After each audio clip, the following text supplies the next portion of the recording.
Blessing, everybody. Thank you for being here. It's a wonderful place. Before we started, we didn't have a slide made yet, and I wasn't able to make it here yesterday, but when I pulled up today and I see the building and the vibrant yellow paint, I think we made the right decision on our color that we voted on, and it looks really wonderful. I want to thank everybody that was here yesterday. So if you were here, if you wouldn't mind, would you please stand up?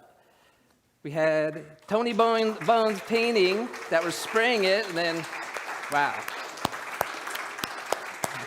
Wonderful. So all these people helped make it happen. Now a piece of you is now a piece of the building. You're forever enshrined, and it's a really wonderful, wonderful, good thing.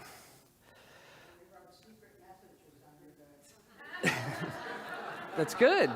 Sigils. They call them sigils, and yeah, you could plant seeds that way. It's a good idea. Okay, so before I dive into this today, first, I need to make an announcement. I want to start off this announcement by just saying and reminding us that everything's going to be okay. We're all okay. We all are okay.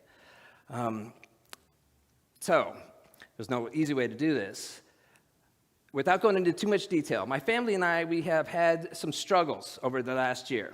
Some different struggles with schools, with my wife's job, and things kept pointing us and making us question, what do we need to do? And we've, this started coming on, like I said, a little over a year ago, and I'm like, things kept pointing us that maybe we need to be somewhere else. And I said, we got to make this work. We got to make this work. I finally, in my dream job, I'm finally here. We got to make this work. And we kept finding workarounds for everything, but there's two places that we just had not been able to, and it's around my children. And what we've come to is making a really hard decision that the best thing for them is for us as a family to move back to Colorado. I know. I'm sorry to deliver the news. So just to, we're not out of here until July, so we have some time. I've been in contact with the Leadership Council. We're getting ready, to explore options and figure out how best to move forward with the center, because we all have the highest interest in the center in mind. And I wanted to let people know, as soon as possible, so we can work through this in the most healthy way as we look to find my replacement. One thing that I know is, in spirit, when something is what has to be done, when something is for the best, I know it's the best for everyone. So I know whatever comes through this, we're all going to be lifted up. We're on that upward spiral, and it's going to be okay. And I have to say, since I've been here, this last year, no matter what the challenges were, this has always been the one bright light that just has brought so much to me. And that's because of all of you. And so thank you for that. One of the other things that I think is really important is the momentum that's coming here. What I've seen in this, since I've been here, about 15, 16 months, is the heart that is in all the people. When I first, realized, okay, this is going to happen, at first I was a little apprehensive, but I'm not worried because I know what you all have here. And this momentum that has been growing and building and greater integration, more interaction with everybody, that was happening before I even came here. And it's just a continuation, so this momentum's there. So that is the most important thing. That makes the community, that the minister is just kind of the cherry on top, but it's the community, it's the people working together that make it. And so that's why I don't have any worries or fears for what happens here, because I know it's all going to be for the highest and best. So we'll keep everybody informed. We're working with the Leadership Council, and we'll see what it means. We'll see what the possibilities are. I guess I'll just leave it at that for now. But I'm wide open to exploring and seeing what is absolutely best and how to make that happen. So thank you very much for holding the space. Thank you for making me feel so beloved here. My time here has been... Thank you. Thank you. Thank you.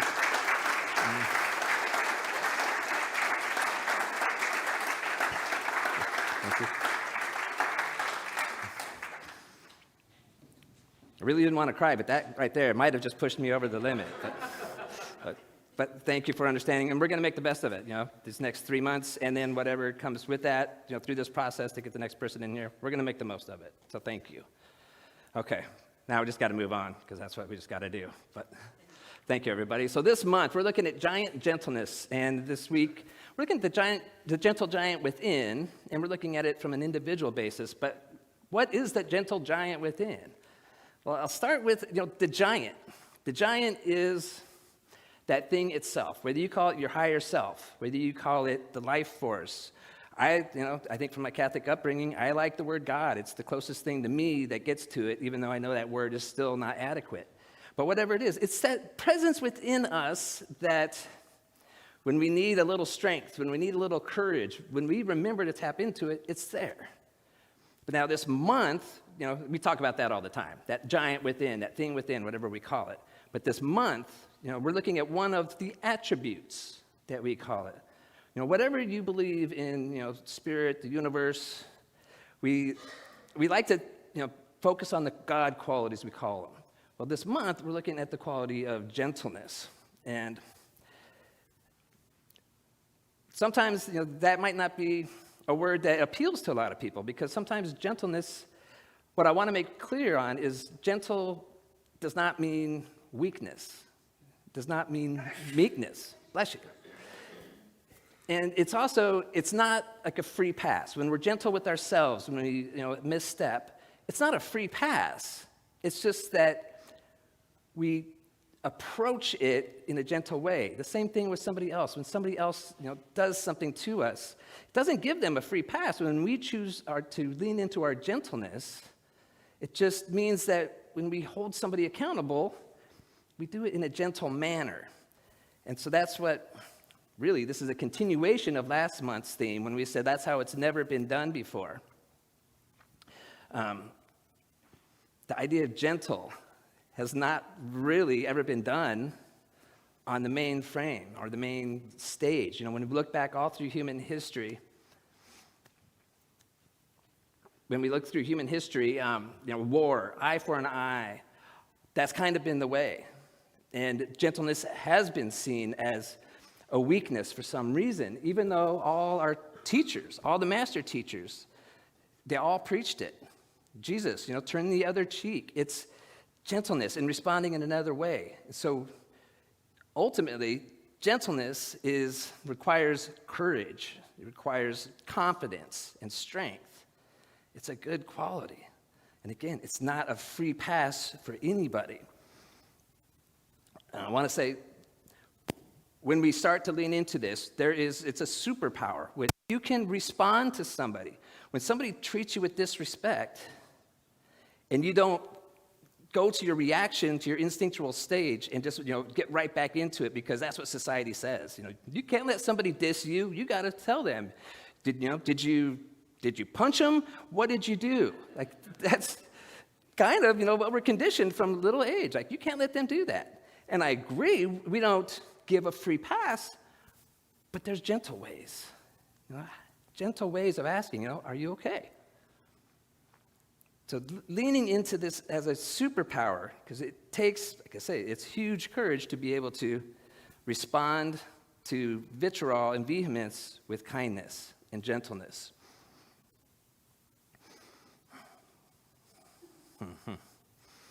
So now this idea of gentle. It was funny yesterday, this thing that kind of popped into me. I've been working on this all week. And this week, we're looking at gentle, how it applies to yourself, which was kind of funny, earlier in the week when I was, talking with my wife, and I said, what we're working on. And I was like, well, it's really about, being gentle to ourselves, being patient and forgiving when we are having, when we're judging ourselves and being hard on ourselves, because we are our worst critic, as you've said, or most of us are. So I described it to her, and she's like, oh, I know at least one person that needs to hear that message. I'm like, yeah. And then I start thinking, like, who's she talking about?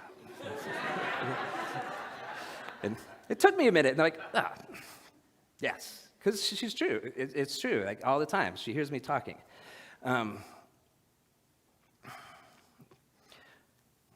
But this idea, I completely, okay, so the funny realization that I had yesterday, and it makes sense and it plays in.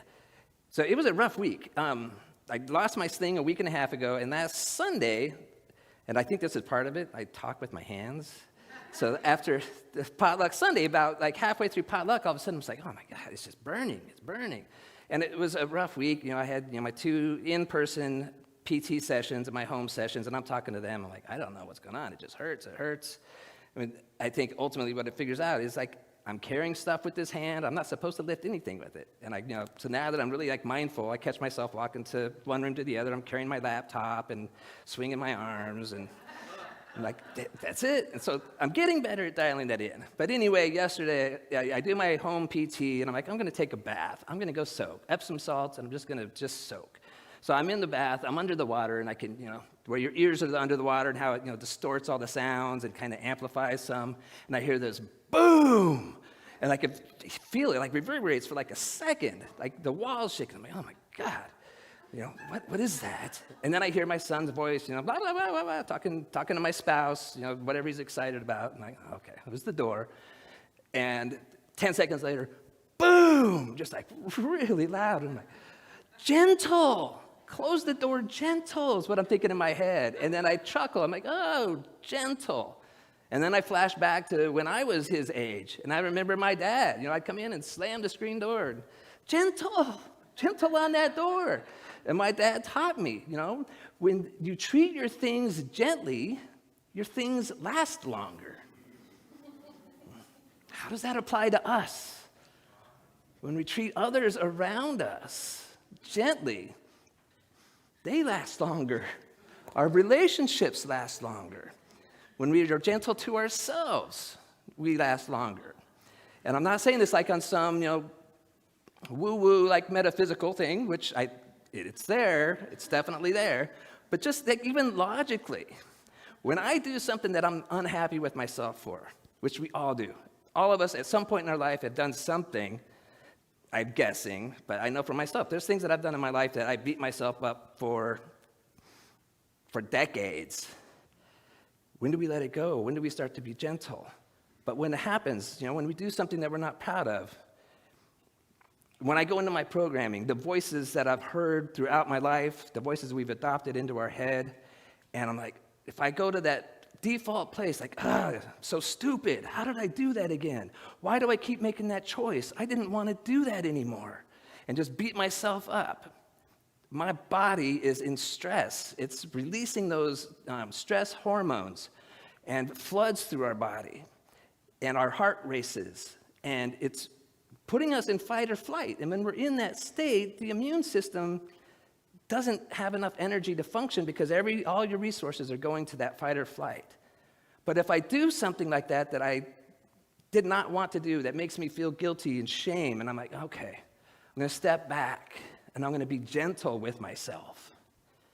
And through that, like right away, just that statement in my head, in intention, the gentleness, it brings a different response. It's a calming. And instead of those free radical, stress hormones, instead I'm releasing the feel-good hormones. Like, okay, I'm gentle with myself. I don't give myself a free pass, but now let's look at it. Why did I do that thing? What was I thinking? What was the events that led up to that choice? Because I'm clearer. When I'm in that place of blaming myself and shaming myself and saying, why did you do that again, you idiot? When I'm in that place, I'm not even thinking about why I did it again. I'm just in a place of blame and shame, and I'm going to sulk for a while, and some point I'll get over it, and I'll go back into my life, and I'll probably do it again. But if I can get to that place of being gentle with myself and just ask, what led to that? And then that can help me recognize in the future when I start getting myself into a similar place.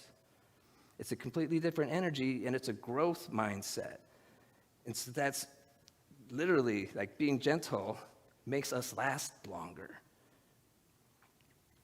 So again, like, it's counter to everything that we say or that we think, that we feel, that being gentle when somebody harms us and somebody wrongs us, and man, does it take strength and courage to be able to do that. But when we talk about creating a world that works for everyone, Albert Einstein has the famous quote that you cannot solve a problem from the same level of consciousness that created the problem. And so all this time, thousands of years that we've been talking about, we need to end war. We need to find a way to be peaceful. And then we've never tried anything different. We just keep doing the same thing over and over. So when we talk about creating a shift in consciousness on this planet, it's going to require individuals. We look to our leaders to create this shift for us.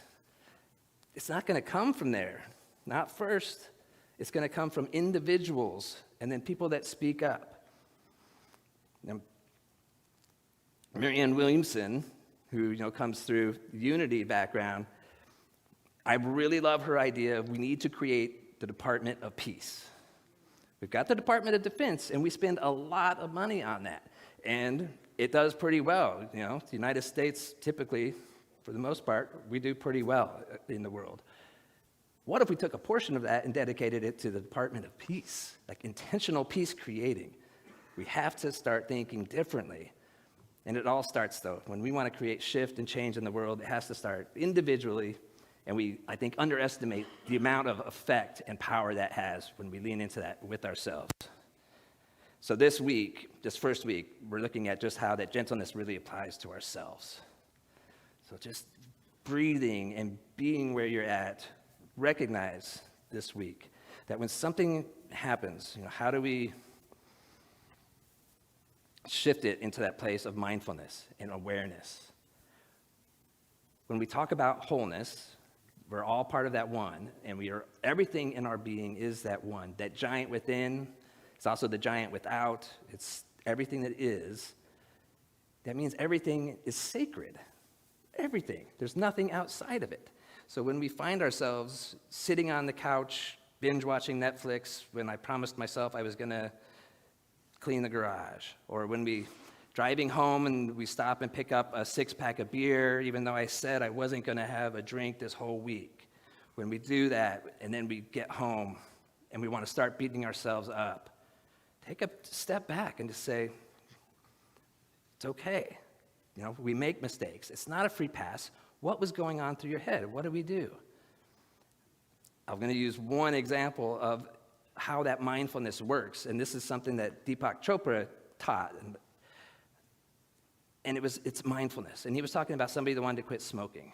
And he's like, that person stopped on the way home. They were intent on not smoking, but they still stopped. They still bought a pack of cigarettes, even though they did not want to smoke. They still did it. They got home. And then the light went up, and then they're beating themselves up as they're just sucking it down. I hate myself. I can't believe it. I'm never going to quit. But he's like, don't beat yourself up. When you made that decision, own it. You've made that decision. Enjoy the heck out of that cigarette. Smoke it mindfully. I can. It's bringing back memories. This goes back to '08 for me. But smell it. Smell the tobacco. Smell the smoke and feel it. And really okay, where does this affect me in my body? And getting mindful with it.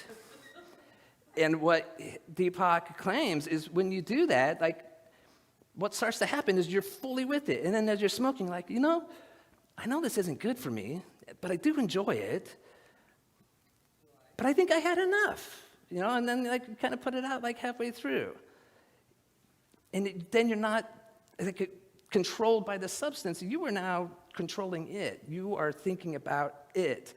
And I hesitate to say that analogy because, alcoholism is a serious issue. It's something that I have, struggled with in the past. And I know for me, thank God I am where I am, but I know that I couldn't go have a mindful beer right now. I know I would enjoy it too much. And I would be, looking at 2 mindful beers the next day and probably 6. So take this with a grain of salt. But the practice itself, I hope the practice itself makes sense. Just mindful about what we're doing and being gentle with ourselves and that there's power in that. So we always have our spiritual principle in our practice for the week. Oh, and of course I forgot my Ernest Holmes quote. So I'm going to read the quote. This is really talking about that gentle giant within. So this is from a Science of Mind magazine article that he wrote many years ago, but then, of course, it was republished in '01. says, there is something about you and me that is cosmic, universal, that stretches over time and space. Let us learn to think better of ourselves. That same thing that's within all of us. Gotta love Ernest Holmes. So that's that giant within. Now, gentleness is the quality that we're looking at. So our spiritual principle coming from the document titled What We Believe is we believe in the eternal goodness, the eternal loving kindness, and the eternal givingness of life to all. That's what spirit or God or whatever you want to call it is. It is all love, that capital L that I can now do with my right hand. But that's what God is. So then our practice is just self-awareness. And this definition is it's a willingness to observe and take responsibility for one's internal and external choices. Self-awareness is the foundation for conscious choice. Just being aware. Why do we do the things that we do? How do I really want to be? So our affirmation is I let my gentleness reveal my giant self. Self with a capital S, because that's when we use like John referenced the capital letters in the reading earlier, that signifies whatever you want to call it. Again, I use God, but use what word works for you. That's what that self is. We have our small s self, which is Chris that marches around here, but it's all within me is that the watcher, the thing behind Chris that's just there, that just observes, that just takes it in. That's the big S self, and that's where our true resolve lies. So let's say this affirmation together, if you would, please. Say, I let my gentleness reveal my giant self. One more time. I let my gentleness reveal my giant self. I see Phil and Nadalia laughing. And is this because, as I said, my big S self? It kind of, yeah, I get that. All right, so our call to action this week is just to start paying attention just to ourselves. How do we talk to ourselves? What is the words that we're saying? Where are we blaming? Where are we shaming? And when we do that, go gentle and ask yourself, what is going through my head? What do I want to be? How do I want to show up in the world? And we just last longer when we remember to be that gentle. So with that being said, let's take it within and just, begin by acknowledging that giant within us. As you take a deep breath, recognize that subtle sensation, that tingling. Maybe you feel it in your heart space first. Maybe you feel it at fingertips. But it is spirit. It is the life force that runs through everything. The same life force in me is the same life force in you. That there's only one consciousness and one mind, and it is everywhere, everything, all at once.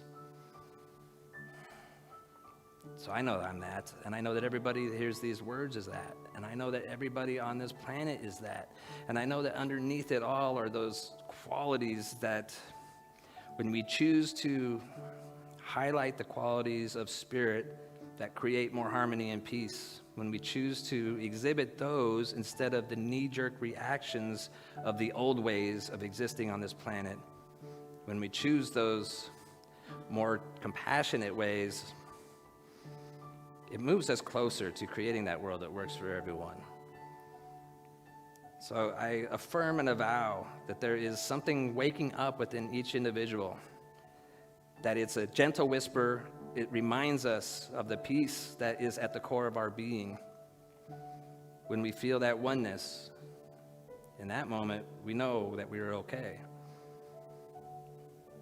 So may we all remember in the other times when it doesn't seem like we're okay, to step back and take a breath, find that space within, and embrace. So I know that as we each go through our own weeks, that the opportunities that show up that normally would have caused us resistance, that normally would have caused us anger or strife, that now we see those as opportunities to practice gentleness Everything that happens in this world, there is no good or bad. It's just all to lead us. So everything that happens is the opportunity for our growth, for our expansion, for our well-being. So may that infinite white light, love of the universe surround each and every one of us in our hearts and in our awareness, and carry us throughout this week, bringing the perfect opportunities, the perfect insights at the perfect moments to create this world that works for everyone, beginning in our own lives. And then as we watch it ripple out, open our hearts with gratitude, and let that gratitude pour over all those around us, surrounding this globe, creating a shift in consciousness of a world that works for everyone. So affirming that is already so, as I release these words, I just affirm and confirm that it is good, it is beautiful, and it is God's life now. And I affirm that by saying, and so it is. So it is. Thank you, everybody.